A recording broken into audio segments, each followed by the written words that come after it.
तो कहानी शुरू होती है एक गांव से, बहुत पुराना, बहुत शांत। इस गांव का नाम था फुसफुसाहट और कांपते घुटनों का गांव। यहाँ के लोग बहुत सीधे साधे और भोले थे।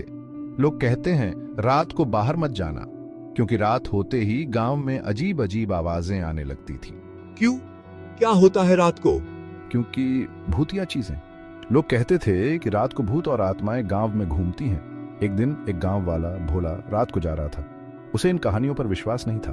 वो ठोकर खाता है और कुएं में गिर जाता है। कुआं बहुत पुराना और गहरा था। भूत ने धक्का दिया या शायद उसकी अपनी ही गलती थी। गांव वाले दौड़े चले आते हैं। सबको पता चल गया था कि भोला कुएं में गिर गया है। वो कुएं में झांकते हैं। सबकी आंखों में डर और चिंता थी। मुझे ऊपर खींचो, जल्दी करो, मुझे बचाओ। और उस भूत से कहो मेरे पास पैसे नहीं हैं। भूत ने हंसते हुए कहा, मुझे पैसे नहीं चाहिए, मुझे तो बस तुम्हारा डर चाहिए। सब हंसने लगते हैं। गांव वालों को समझ में आ गया कि ये सब सिर्फ एक मजाक था। भोला शर्मा जाता है। यह है हमारा गांव, जहां डर और हंसी का अनोखा मेल है। अब उस मंदिर के बारे में। यह मंदिर सदियों पुराना है और इसके चारों ओर रहस्य और डरावनी कहानियां फैली हुई है। पुराना अंधेरा, हर जगह चमगादड़। ये जगह इतनी डरावनी है कि लोग दिन में भी यहाँ आने से कतराते हैं। लोग कहते हैं कि वहाँ एक भूत रहता है। ये भूत रात में मंदिर के अंदर घूमता है और अजीब अजीब आवाजें निकालता है। पुजारी बहुत बूढ़ा, उसकी चश्मे की मोटाई डिक्शनरी से भी ज्यादा। वह हमेशा कहानियां सुनाता है कि कैसे उसने भूत को देखा। एक दिन वो कहता है, मैंने भूत को देखा। वह बहुत डरावना था और उसकी आंखें चमक रही थी। मैंने भूत को देखा। वह बहुत बड़ा था और उसके पंख चमगादड़ जैसे थे। सब डर जाते हैं। वे सोचते हैं कि अब क्या होगा। क्या भूत उन्हें नुकसान पहुंचाएगा? कैसा दिखता था? क्या वह सच में भूत था या सिर्फ एक भ्रम? वो पूछते हैं। हर कोई जानना चाहता है कि पुजारी ने क्या देखा। पुजारी अपनी चश्मा ठीक करता है। वह कहता है कि भूत धुंधला था, लेकिन उसकी उपस्थिति बहुत ही डरावनी थी। धुंधला? वह कहता है कि भूत की छवि स्पष्ट नहीं थी, लेकिन उसकी उपस्थिति ने सबको डरा दिया। वो कहता है। पुजारी की बात सुनकर सब लोग और भी डर जाते हैं। सब घबराहट में हंसते हैं। वे नहीं जानते कि इस कहानी पर विश्वास करें या नहीं।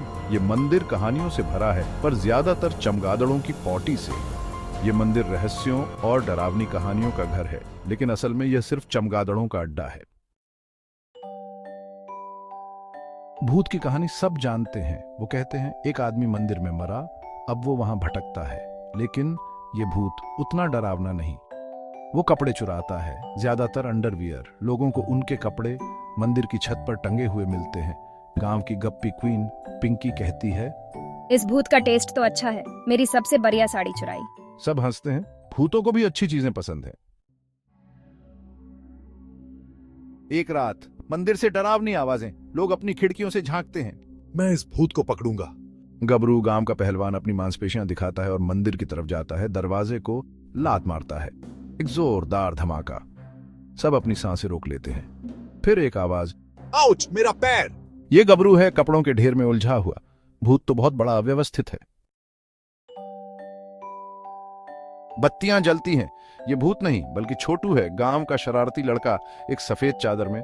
सब देखते रह जाते हैं। डर गए ना? वाह, पर अगली बार कुछ अच्छा चुराना, जैसे हीरे का हार। गांव वाले राहत और मनोरंजन से हंसने लगते हैं। ये भूत उतना डरावना नहीं था। अगले दिन पूरे गांव में छोटू के प्रैंक की चर्चा हो रही है। पर सबसे मजेदार बात, जो गांव वाले भूत से सबसे ज्यादा डरते थे, अब वो सबसे ज्यादा शर्मिंदा हैं। वो इस बात से इतने डरे हुए हैं कि उनका मजाक उड़ाया जाएगा कि वो ये दिखावा करने लगते हैं कि वो कभी डरे ही नहीं थे। मुझे पता था कि ये छोटू है, मैं तो बस उसे सबक सिखाने के लिए उसका साथ दे रहा था।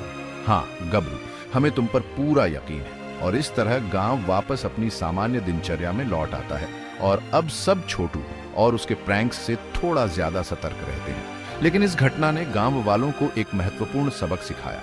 अब वे एक दूसरे के साथ अधिक सहयोगी और समझदार हो गए हैं। वे अब किसी भी अजीब घटना को गंभीरता से लेते हैं और मिलकर उसका समाधान निकालते हैं। गांव में अब एक नई ऊर्जा और उत्साह है। और छोटू, वह अब भी अपने प्रैंक्स से बाज नहीं आता, लेकिन अब वह जानता है कि गांव वाले उसके मजाक को समझते हैं। इस घटना ने गांव को और भी मजबूत बना दिया है। अब वे जानते हैं कि मिलकर किसी भी समस्या का सामना किया जा सकता है और इस तरह गांव में शांति और खुशी का माहौल बना रहता है। हर कोई अपने अपने घर लौटता है, एक नई उम्मीद और विश्वास के साथ। और गांव में एक बार फिर से रात की शांति छा जाती है। अगली सुबह गांव एक नई शुरुआत के लिए तैयार होता है और हर कोई अपने काम में लग जाता है, एक नई ऊर्जा के साथ। और इस तरह छोटू के प्रैंक ने गांव को एक नई दिशा दी और गांव वाले अब और भी मजबूत और एकजुट हो गए हैं।